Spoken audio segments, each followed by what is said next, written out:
తన పనిలో నిపుణత గలవాన్ని చూచితివా? అల్పులు ఎదుట కాదు కానీ వాడు రాజులు ఎదుటనే నిలుచును. ప్రియులరా, ఇది ఎంత నమ్మదగిన మాట.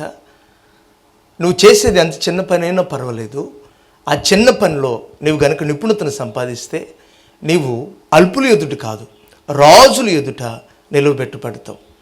ఇటీవల కాలంలో నాగ్పూర్ నుంచి ఒక టీ అమ్ముకునేటువంటి వ్యక్తి, అతని పేరు సునీల్ పాటిల్, డాలి అనే పేరుతో అతను చాలా ప్రాచుర్యాన్ని పొందాడు.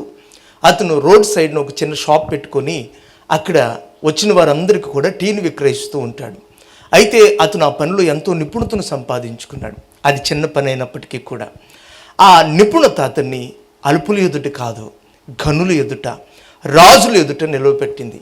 అనేక మంది సెలబ్రిటీస్, గొప్ప గొప్ప పేరు కలిగిన వ్యక్తులు, అధికారంలో కోటీశ్వరులైన వారు అతని దగ్గర టీ తాగటానికి వస్తున్నారు.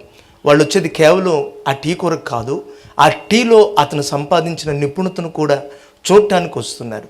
ఇటీవల భారతదేశాన్ని సందర్శించిన మైక్రోసాఫ్ట్ అధినేత బిల్ గేట్స్ కూడా అతని టీని రుచి చూడటం జరిగింది.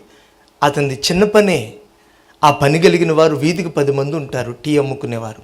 అతని నిపుణత అతనిని రాజులు ఎదుట నిలవబెట్టింది. నువ్వు చేసే చిన్న పని అయినా పర్వాలేదు, ఆ పనిలో ఉన్న నిపుణత నేను రాజులు ఎదుట నిలవబెడుతుంది. సాధారణంగా మంగళ పని, క్షౌర వృత్తి, సెలూన్ నడుపుకోవటం, ఆ పని అనేకులకు చిన్నగా కనబడుతుంది. యాలేనుగా అనేక మంది యొక్క మాసిపోయిన జుట్టుని అతను శుభ్రపరుస్తూ ఉంటాడు ఆ మంగళ పని చేసే వ్యక్తి. అది చూడటానికి చిన్న పనిగా కనబడవచ్చు, కానీ ఆ పనిలో నిపుణత కలిగిన వాడు రాజులు ఎదుట నిలవబెట్టబడతాడు. యాలేనుగా రాజు అయినప్పటికీ కూడా అతనికి క్షౌరం చేయించుకోవాల్సిన అవసరం ఉంటుంది కదా.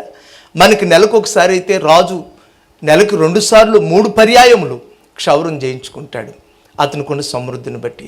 అప్పుడు అతను ఎవరిని పిలిపించుకుంటాడు? ఎవరో ఒకరు క్షౌర వృత్తిని చేసేవారిని కాదు, ఆ పనిలో నిపుణత గలవాడు రాజు ఎదుట నిలవబెట్టబడతాడు.